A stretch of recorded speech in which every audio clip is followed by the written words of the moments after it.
Siempre me pregunto por qué hay libros sagrados que tomamos como la ley moral y la ley absoluta, aun cuando son libros que fueron importados. Es decir, nos los trajeron de otro lado del mundo, de otro pueblo, en otro idioma, y nos fueron impuestos a través de una colonización, de una invasión. Y sin embargo, los libros sagrados que están más cercanos a nosotros no los tomamos en cuenta o ni siquiera los conocemos. Estoy pensando en el Popol Vuh, el libro sagrado de los mayas, una nación, por cierto, aún viva, muy cercana a nosotros, y que narra la creación del ser humano a partir del maíz. El maíz, por ser su base alimentaria, obviamente fue reconocido por estas naciones, porque también los aztecas o los zapotecas lo tenían por divino, como un dios. Así que vamos a reflexionar sobre el maíz como Dios, pero también el maíz como nuestra base alimentaria y la imposición que quiere hacer Estados Unidos de un maíz modificado, un maíz transgénico a nuestro país. El Popol Vuh es este libro sagrado, mitológico, que cuenta la creación del mundo y del ser humano desde la cosmovisión de la nación maya, que todavía pervive en el sureste de nuestro país y en Guatemala.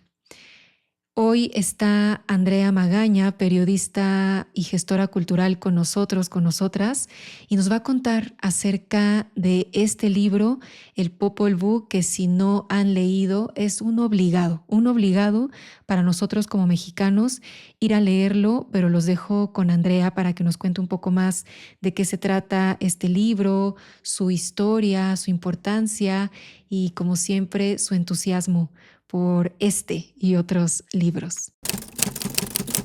Hola, ¿qué tal? ¿Cómo están? Es un gusto estar de nuevo en Pupila Dilatada, el podcast, para platicar de una de las obras más importantes de Latinoamérica, el Popol Vuh. Y me gustaría compartirles justamente eh, la importancia de esta obra que es fundamental, una joya de nuestra historia literaria y espiritual, y que sin lugar a duda es uno de los textos mayas más importantes que se conservan. ¿Por qué digo esto? Porque efectivamente, gracias al Popol Vuh, podemos conocer un poco más sobre la mitología y la cosmovisión indígena, no solo por su contenido histórico y mitológico extraordinario, sino por sus cualidades literarias. La lectura del Popol Vuh es una lectura que se disfruta y que puede incluso colocarse a la altura de grandes epopeyas de la humanidad, como la Ilíada o la Odisea griegas, y como bien ha dicho Alan J. Christensen, que es uno de los estudiosos más destacados del texto, el Popol Vuh no es un simple registro histórico, es una declaración universal sobre la naturaleza del mundo, pero también sobre el papel del ser humano, ¿no? Entonces, este libro, como para tener un poquito el contexto, si me lo permiten, fue escrito originalmente en la lengua quiché eh, por los mayas, en lo que hoy es conocido como Guatemala, y sobrevivió gracias a la tradición oral, también a la escritura, evidentemente, y luego a la transcripción y traducción al español por el fraile, por un fraile llamado Francisco Jiménez en el siglo XVIII. Y a pesar, el Popol Vuh fue escrito alrededor de 1550, nada más como para tener también este dato. Y a pesar de haber sido escrito hace siglos, sigue hablándonos con una fuerza poética y simbólica, pues bastante interesante e impresionante. Pero ustedes se preguntarán, porque de seguro los que nos están escuchando aquí en el podcast, pues ya han escuchado hablar del Popol Vuh. E incluso han tenido un poco la historia, el contexto, saben quizás esto que les estoy comentando, pero se preguntarán de qué trata realmente. Y podríamos dividir su contenido en diferentes apartados. Hay personas que lo dividen en cuatro apartados, en tres apartados, pero en realidad los apartados no son tan importantes, sino más bien lo que nos quieren decir. y como nosotros también lo podamos entender. La primera parte, dividiéndolo en tres partes, la primera parte es sobre la creación del mundo. En esta parte, los dioses griegos hacen surgir los valles, las montañas, las plantas y los animales del mar, intentando crear seres que los veneren, pero fracasan en sus primeros tres intentos. Primero crean animales, pero estos no saben hablar y por lo tanto no pueden venerarlos. Luego seres de lodo que se disuelven y después hombres de madera que son arrogantes y desobedientes. Por lo tanto, todos son castigados con un huracán y de ellos descienden los monos. Pero finalmente los dioses logran crear al hombre verdadero con maíz, el alimento sagrado, y que el maíz sabemos que es la base de la alimentación, incluso en México aún lo sigue siendo, no solamente lo fue en la época prehispánica. Así que estos seres son sabios y tienen capacidades casi comparadas con las de los dioses, pero por lo mismo, los dioses, con este celo, pues nublan su visión para que no puedan verlo todo. Esa es la humanidad que hoy habita la Tierra, es decir, seres que surgieron del maíz, pero que tienen la visión nublada por los dioses, pero que sí pueden alabar a los dioses. La segunda parte nos narra las hazañas de los héroes divinos. Aquí encontramos las aventuras de dos hermanos gemelos, divinos, nacidos del linaje de adivinos y artistas. Y estos héroes limpian el mundo de obstáculos para la humanidad y marcan el camino del sol, la luna y los astros. Sus viajes entre la tierra y el inframundo nos hablan del eterno ciclo de la vida, de la muerte, la vida, el renacer, y estas, al final de estas pruebas y de combatir y de luchar y pasar distintas pruebas, pues estos hermanos gemelos son convertidos en sol y en la luna. Entonces también aquí vemos pues la relación de los mayas con los astros. Y la tercera parte nos habla de la historia del linaje quiché. Esta parte del Popol Vuh relata la genealogía y también las migraciones que emprendieron estos primeros pueblos hasta llegar a los tiempos posteriores de la conquista española, para recordar y reafirmar pues la identidad de los quiché y por extensión de los pueblos indígenas originarios.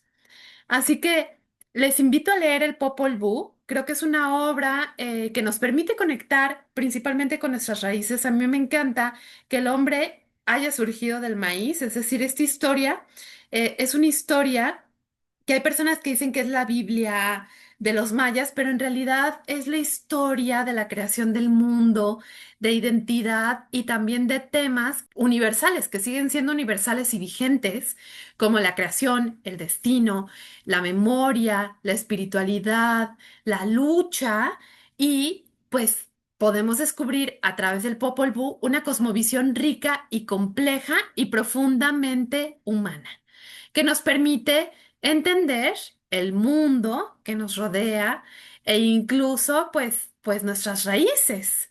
Y personalmente, cada que tengo una nueva relectura del Popol Vuh, descubro algo nuevo, eh, nos conecta con el pasado, nos permite interpelar el presente y leerlo también es un acto de respeto. Así que les invito a conocer el Popol Vuh, a leerlo con atención, con asombro, a escucharlo y también a reflexionar sobre la importancia incluso del maíz.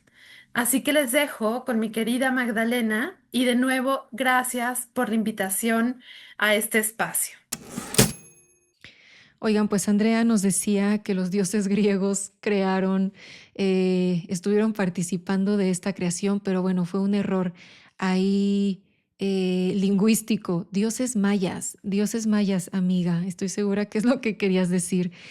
Si se fijan, Andrea nos cuenta que el Popol Vuh cuenta acerca de un huracán que destruye a estos primeros intentos de ser humano y me llama mucho la atención porque en otras traducciones del Popol Vuh vamos a leer que sí hablan abiertamente de un diluvio, cosa que es absolutamente fascinante porque este diluvio, este gran diluvio mundial o universal, si le quieren poner así, está presente en muchas otras mitologías.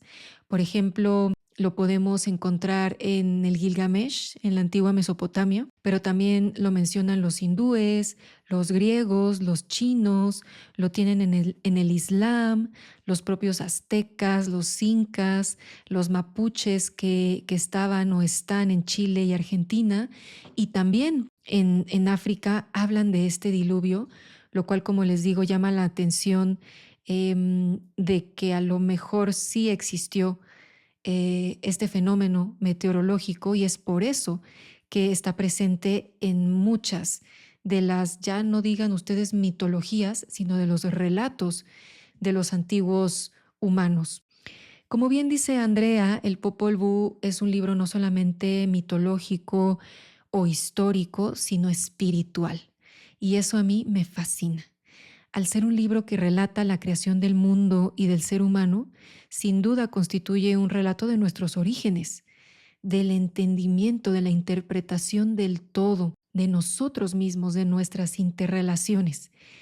¿Y qué relación más espiritual que la que el ser humano tiene con la tierra, con la naturaleza, con su alimento, con eso que le da su vida, digamos, encarnada?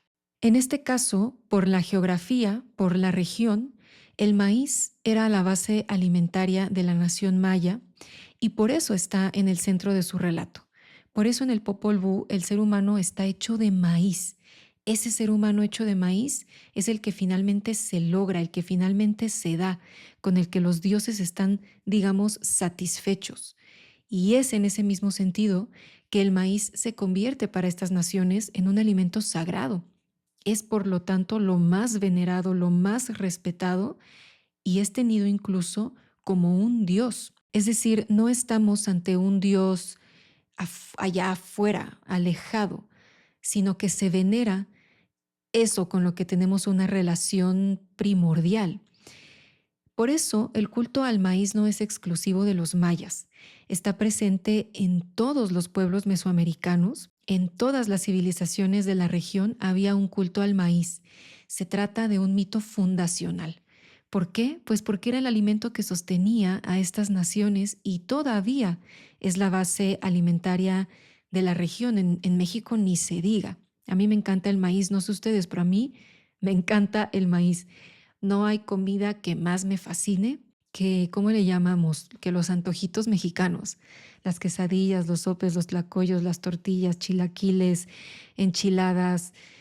Vaya, desde ahí podemos ver la importancia del maíz para nuestro pueblo. Y díganme ustedes si no, a lo mejor esta comparación que voy a hacer, coméntenme a ustedes si les resuena o no. Pero yo he tenido la oportunidad los últimos años que me salí de vivir en la Ciudad de México, de entrar en contacto con alimento, digamos, más orgánico. Pero no este alimento orgánico carísimo que venden en las colonias privilegiadas de la Ciudad de México, sino el alimento que realmente está cultivando la gente y que vende en los mercados, que también es otra tradición muy bonita, no nada más de México. El ser humano alrededor del mundo tiene este tipo de venta, pero bueno, a lo que iba es que al entrar en contacto con este tipo de alimento y en específicamente con el maíz, que es el que estamos hablando el día de hoy, pues me he dado cuenta de la variedad de maíces y de la diferencia del sabor, de la calidad y de la nutrición que nos da, pues sí, que nos dan todas nuestras masas y todos nuestros, como decía, antojitos, todas nuestras comidas, cuando están hechas a base de este maíz, llamémosle natural, versus el maíz que estamos consumiendo en los grandes supermercados, que son cadenas internacionales, que ya se nota que son tortillas, por ejemplo, ¿no? Hablando de la tortilla, modificada, o sea, es una tortilla que se endurece rápido, que no tiene ningún sabor. Díganme ustedes si no esto que estoy diciendo es real. En fin, Es por todo esto que el maíz es tan importante para nuestro país, para nuestra región. Y de lo que les quería contar también, hablando de que es un culto que está presente en toda la región, esto lo sabemos porque la arqueología nos ha permitido rastrear este culto. Se han hallado estatuillas, simbolismos que hablan de las divinidades asociadas al maíz, a la tierra, a la fertilidad. Hay un montón de ritos y relatos que acompañan este culto y que fue muy extendido y que pervive hasta nuestros días. Lo podemos ver todavía hoy, ya ha pasado por su proceso de sincretismo, pero se sigue honrando el maíz. Las deidades relacionadas con el maíz, por ejemplo, que les digo lo podemos ver en estas estatuillas, tienen cabellos como hojas o portan tocados de mazorca o son diosas que traen mazorcas en las manos. Por ejemplo, el mito de la muerte y resurrección del maíz aparece por primera vez entre los olmecas, hace más o menos 3500 años. En la mitología zapoteca, Pitaucosobi es la principal deidad del maíz. También es diosa de la agricultura, la cosecha y la abundancia. Los mexicas también veneraban a los dioses de la mazorca. Tienen, por ejemplo, a Xilonen, diosa de los elotes tiernos. Y obviamente en la cosmovisión maya, donde se menciona que la humanidad fue hecha de maíz. Se refugia, cuenta el Popol Vuh, en el inframundo para resurgir a la superficie terrestre. Es una metáfora de cómo estos gemelos de los que nos hablaba Andrea bajan al inframundo para finalmente resurgir, pero es una metáfora del elote, de la mazorca, de la semilla, ¿no? Cómo la plantas, la entierras en la oscuridad, en las profundidades, y va a resurgir como una planta, como un alimento. Esto me recuerda muchísimo a la simbología de la flor de loto en el budismo o en el yoga o en este tipo de tradiciones, que cuenta un poco lo mismo. Ustedes saben que, por ejemplo, el Buda o muchas de las diosas o dioses hindúes están sentados sobre una flor de loto y esto significa observando no algo mitológico o algo irreal, sino algo que está presente perfectamente en nuestra realidad, una flor de loto, como nace en el lodo. Y esa es la gran metáfora de esa flor, porque simboliza también nuestro propio crecimiento, que generalmente tenemos que pasar por ciertas dificultades, por ciertos inframundos, por ciertos abismos, que es lo que nos va a proveer de cierta enseñanza para finalmente resurgir. Entonces son simbologías que compartimos como seres humanos y aquí en México, aquí en esta región, el maíz simboliza todo eso. Ya como, digamos, saliendo un poco de la mitología, el maíz, la mazorca, es una planta que se domesticó en Mesoamérica, es decir, no crece, no creció o no es lo que es en la actualidad de manera salvaje, sino que los antiguos pobladores lo domesticaron. Y es así que tenemos tantas variedades y es así que para ellos y para nosotros también es un alimento sagrado, porque es un alimento fundamental y milenario de nuestros pueblos, de nosotros los mexicanos actuales, es vida y sustento de nuestro pueblo. Imagínense ustedes qué haríamos sin esta base alimentaria. Cosa que a mí me parece muy natural, que el alimento que nos brinda la tierra, el alimento que nos sostiene y nos sustenta, sea visto como sagrado. Es demasiado obvio que estas civilizaciones le adoren, como les decía, en vez de algo que está allá afuera, fuera de contexto y de alcance. Ahora, ¿por qué es importante reflexionar sobre todo esto? Precisamente porque es un alimento que sostiene toda la alimentación de un pueblo. Además, es sano, es autosustentable, es patrimonio biocultural de nuestro país. Entonces, ¿qué pasa cuando llega una empresa gigantesca, extranjera, que modifica genéticamente ese alimento? Para empezar, destruye una planta que existe desde hace miles de años y tiene cientos de variantes y nos quieren entregar solo una versión, la que ellos modificaron en sus laboratorios. A lo mejor antes de este punto debí de haber dicho que para empezar, destruyes la cosmovisión y la historia de una nación, que eso es igual de importante que la cosa real y material. Pero vámonos a lo segundo. Le quita a las familias sus parcelas. Todavía en la actualidad, muchas familias, sobre todo en Guatemala, tienen una parcela en el jardín de su casa en donde em, cosechan su maíz, que además, como ustedes saben, se cosecha el maíz junto con otras plantas, calabaza, frijol, chile, ¿no? O sea, de veras que sí es el sustento de familias enteras. Tercero, destruye el ecosistema porque lo altera todo. O sea, cuando tú impones una plantación ajena a esa región, a esa geografía, a ese ecosistema, lo destruyes, lo alteras. Y no nada más a nivel em, de la planta que crece ahí, sino todo lo demás, animales, insectos y obviamente el ser humano. Que no se nos olvide eso, estamos interrelacionados. En ese sentido, el Popol Vuh es un libro espiritual. No estamos separados de los demás y mucho menos somos superiores del resto de las especies que habitan este, este planeta. Vámonos a un cuarto punto.